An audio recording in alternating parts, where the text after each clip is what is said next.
ये भी लगा पढ़ा लिखा छोड़ी होगा पूरा 500 आए नोट बना दो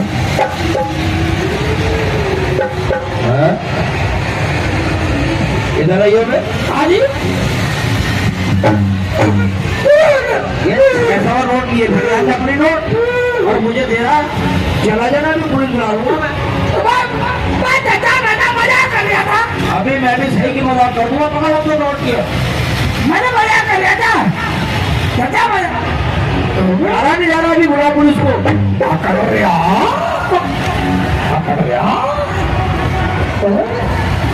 गोर मार दिए पुलिस बुलाने का